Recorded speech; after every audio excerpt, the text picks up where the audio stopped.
306వ నామము రాజ్ఞి. ఓం రాజ్ఞై నమః. రాజ్ఞి అంటే రాణి. అమ్మకి మహారాణి అమ్మ. అందరికీ అన్నిటికీ లోకాలకి అందరికీ అన్నిటికీ రాణి అమ్మ.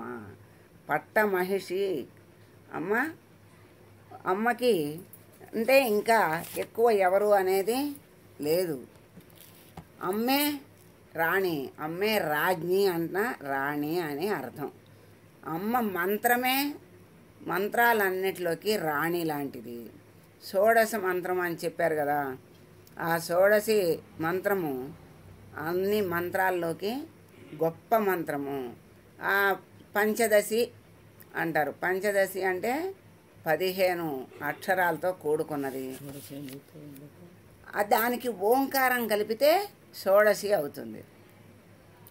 ఈ పంచదశి మంత్రంలోని ఈ 15 అక్షరాలతోనే త్రిశతి అనేది ఏర్పడింది. ఒక్కొక్క అక్షరం చేత 20 నామాలు ఏర్పాటు చేశారు. ఆ పంచదశి అనేది ఆ 20, 15, 20లో 300 త్రిశతి నామాలు మనకి ఏర్పాటు చేశారు. వాటిల్లోనే కొన్ని అమ్మవారు చెప్పినవి, కొన్ని అయ్యవారు చెప్పినవి, హ్రీం బీజంతో వచ్చినటువంటి నామాలు ఇద్దరూ కలిసి చెప్పినవి అని మనకి ఇంతకుముందు నామంలో చెప్పారు. అందుకని ఆ మంత్రాలన్నింటిలోకి షోడశి పంచదశి అంటారు. అది రాణి అమ్మ. రాణి రాజులకు రాజు చేత అర్చింపబడే తల్లి కనుక రాజ్ఞి రాణి.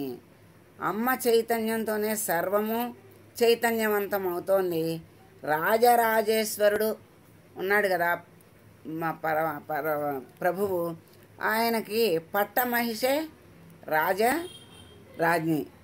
రాజరాజేశ్వరుడికి పట్టమహిషి రాజ్ఞి. అందుకని అమ్మాయి చైతన్యవంతం. జగత్తంతా ఉన్నటువంటి చైతన్యం అమ్మ యొక్క శక్తి. అందుకని అమ్మని రాజ్ఞి అని చెప్పబడ్డారు.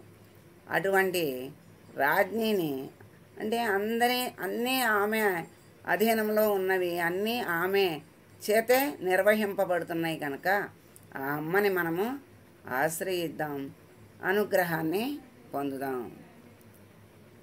సర్వమంగళ మాంగళ్యే శివే సర్వార్థసాధికే శరణ్యే త్రయంబకే దేవి నారాయణి నమోస్తుతే.